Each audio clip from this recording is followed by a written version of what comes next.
ನೋಡಿ, ಇದು ನಾವು ಮ್ಯೂಸಿಕಲ್ ಚೇರ್ ಹಾಕಿದಂತಹ ಸನ್ನಿವೇಶ.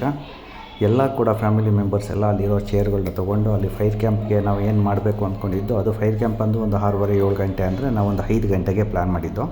ಸೊ ಎಲ್ಲ ಕೂಡ ಚೇರ್ ಹಾಕ್ಕೊಂಡು ಮ್ಯೂಸಿಕ್ ಹಾಕ್ಬಿಟ್ಟು, ಯಾರು ಮ್ಯೂಸಿಕಲ್ ಚೇರ್ಸ್ ನಿಮಗೆಲ್ಲ ಗೊತ್ತಿರೋ ಹಾಗೆ ಎಲ್ಲ ಗೊತ್ತಿರುತ್ತೆ ಅಂತ ತಿಳ್ಕೊತೀನಿ, ಅದನ್ನೇನು ಮತ್ತೆ ಹೇಳೋದು ಬೇಡ. ಬಟ್ ತುಂಬ ಫನ್ನಾಗಿತ್ತು, ಎಂಜಾಯ್ಮೆಂಟ್ ಇತ್ತು. ಅದ್ರಲ್ಲಿ ಏನು ಮಾಡ್ತೋ ಸ್ವಲ್ಪ ಇಂಟ್ರೆಸ್ಟಿಂಗ್ ಆಗಿರಲಿ ಅಂತ ಹೇಳಿ ನಾವು ಪ್ರೈಸ್ ಡಿಸ್ಟ್ರಿಬ್ಯೂಷನ್ಗಳನ್ನ ಮಾಡ್ಕೊಂಡಿದ್ದು. ಸೊ ಪ್ರೈಸ್ ಎಲ್ಲ ಕೊಡ್ತು ಅಂದರೆ ಏನಾಗುತ್ತೆ, ಸ್ವಲ್ಪ ಇಂಟ್ರೆಸ್ಟ್ ಇರುತ್ತೆ, ಇನ್ವಾಲ್ವ್ಮೆಂಟ್ ಇರುತ್ತೆ ಅನ್ನೋ ಕಾರಣಕ್ಕೆ ನಾವು ಪ್ರೈಸ್ಗಳನ್ನ ಇಟ್ಕೊಂಡಿದ್ದು. ಅದ್ರದ್ದು ವಿಡಿಯೋ ನಾವು ಜಾಸ್ತಿ ಮಾಡೋಕ್ಕಾಗಲಿಲ್ಲ. ಏನು ಫೋಟೋಸ್ ಇದೆಯೋ ಅದನ್ನು ನಾನು ಕ್ಯಾಪ್ಚರ್ ಮಾಡಿ ಮತ್ತು ಅದನ್ನೇ ರಿಪೀಟ್ ಮಾಡ್ತಾಯಿದ್ದೀನಿ. ಬಟ್ ನಿಜ ಹೇಳಬೇಕು ಅಂದರೆ ಒಂದು ಒಳ್ಳೆ ಫನ್ ಇತ್ತು. ಈ ಮ್ಯೂಸಿಕಲ್ ಚೇರ್ ಏನು ಅಂತಂದರೆ ನಮಗೆ ಜಾಸ್ತಿ ಅಂದರೆ ಈ ಗೇಮಿಂದ ಏನಂತಂದರೆ ನಮ್ಮ ಕಂಪ್ಲೀಟ್ಲಿ ನಮ್ಮ ಅಟೆನ್ಷನ್ ಹೇಗೆ ಸೇಕ್ ಆಗುತ್ತೆ, ಜೊತೆಗೆ ಸ್ಪೀಡಾಗಿ ಮುಂದೆ ಇರುವಂತಹ ಚೇರ್ನ ಯಾವ ರೀತಿ ನಾವು ಮುಂದೆ ಹೋಗಿ ಹಿಡ್ಕೋಬೇಕು, ಈ ಥರದ ಸ್ಕಿಲ್ಲೆಲ್ಲ ತುಂಬ ಅನುಕೂಲ ಆಗುತ್ತೆ.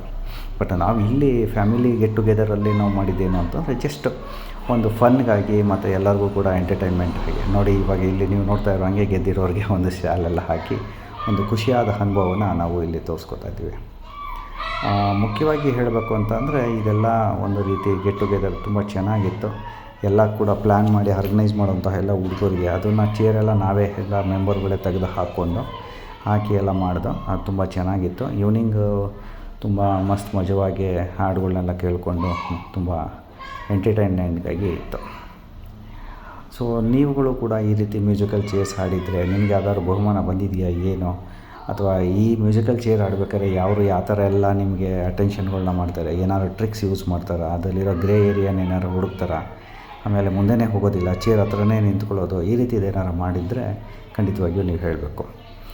ಯಾಕೆಂದರೆ ನಾವು ಮಾಡೋವಂಥ ಸಂದರ್ಭದಲ್ಲಿ ಕೆಲವರು ಏನು ಮಾಡ್ತಾಯಿದ್ರು, ಮುಂದೆನೇ ಹೋಗ್ತಾ ಇರಲಿಲ್ಲ, ಸ್ಪೀಡಾಗೆ ಹೋಗ್ತಾ ಇರಲಿಲ್ಲ, ಚೇರ್ ಎಲ್ಲಿರುತ್ತೋ ಅಲ್ಲೇ ನಿಂತ್ಕೊಂಡ್ಬಿಡ್ತಾಯಿದ್ರು. ಅಂದರೆ ಅವ್ರದ್ದು ಇಂಟೆನ್ಷನ್ ಈಸ್ ವೆರಿ ಕ್ಲಿಯರ್, ನಾನು ಗೆಲ್ಲಬೇಕು ಅಂತ ಹೇಳಿ. ಸೊ ಕೆಲವರು ಇಲ್ಲ, ಅದು ಹೇಗಾರು ಇರಲಿ, ನನ್ನ ಪಾಡಿಗೆ ನಾನು ಆಟ ಆಡ್ತೀನಿ ಅಂತ ಆಟ ಆಡ್ದವರು ಉಂಟು. ಸೊ ಯಾವುದು ಹೆಂಗಾರ ಇರಲಿ, ಒಟ್ಟಿನಲ್ಲಿ ನಾವು ಫನ್ಗಾಗಿ ಇವೆಲ್ಲ ಮಾಡಿದ್ದು. ಎಲ್ಲರೂ ಕೂತ್ಕೊಂಡು ಎಲ್ಲರೂ ಸೇರಿ, ಆಮೇಲೆ ಈ ಎಲ್ಲರದ್ದು ಹತ್ರ ದುಡ್ಡು ಕಲೆಕ್ಟ್ ಮಾಡಿ ಅದ್ರಲ್ಲಿ ಬಂದಿರೋಂಥ ಒಂದು ಪ್ರೈಸ್ ಈಸ್ಕೋಬೇಕಾದ್ರೆ ಅದ್ರಲ್ಲಿ ಸಿಗುವಂಥ ಖುಷಿನೇ ಒಂಥರ ತುಂಬ ಸಖತ್ತಾಗಿರುತ್ತೆ. ಏನೋ ಒಂದು ಗೆದ್ದಂಗೆ. ಈ ನಾವು ಚಿಕ್ಕವರಾಗಿದ್ದಾಗ ಈ ರೀತಿ ಚಿಕ್ಕದಾಗೆ ಆಡುವಂಥ ಅವಕಾಶಗಳು ಕಡಿಮೆ ಇತ್ತು ಈಗಿಂದ ಕಂಪೇರ್ ಮಾಡಿದ್ರೆ. ಬಟ್ ಇಲ್ಲ, ಈಗಿನ ಕಾಲದಲ್ಲಂತೂ ಅವರು ಬರೀ ಮೊಬೈಲಲ್ಲೇ ಇಟ್ಕೊಂಡು ಕೂತ್ಕೊಂಡ್ಬಿಟ್ಟಿರ್ತಾರೆ ಬಿಡಿ. ಅವ್ರು ಕಂಪೇರ್ ಮಾಡಿದ್ರೆ ನಾವೇ ಇರೋದ್ರಲ್ಲಿ ಪರವಾಗಿಲ್ಲ. ಅಟ್ಲೀಸ್ಟು ಬುಗುರಿ ಆಟ, ಗಿಲ್ಲಿ ದಾಂಡು, ಗೋಲಿ ಆಟ ಇವೆಲ್ಲ ತುಂಬ ಚೆನ್ನಾಗಿ ಆಡಿದ್ದೀವಿ. ಸೊ ಎನಿವೆ ತುಂಬ ಚೆನ್ನಾಗಿತ್ತು. ಇದು ನಾವು ರಿಯಲಿ ಎಂಜಾಯ್ ಮಾಡಿದೋ. ನಿಮಗೇನಾದರೂ ಈ ರೀತಿ ಆಟ ಆಡೋದಲ್ಲಿ ಏನಾದರೂ ನಿಮ್ಮದು ಯಾವ್ದಾದ್ರು ಇತ್ತು ಅಂದರೆ ಕಮೆಂಟ್ ಸೆಕ್ಷನಲ್ಲಿ ತಿಳಿಸಿ ಅಂತ ಹೇಳ್ತಾ ನಾನು ಈ 2 ಮಾತನ್ನು ಮುಗಿಸ್ತಾ ಇದ್ದೀನಿ. Thank you, bye.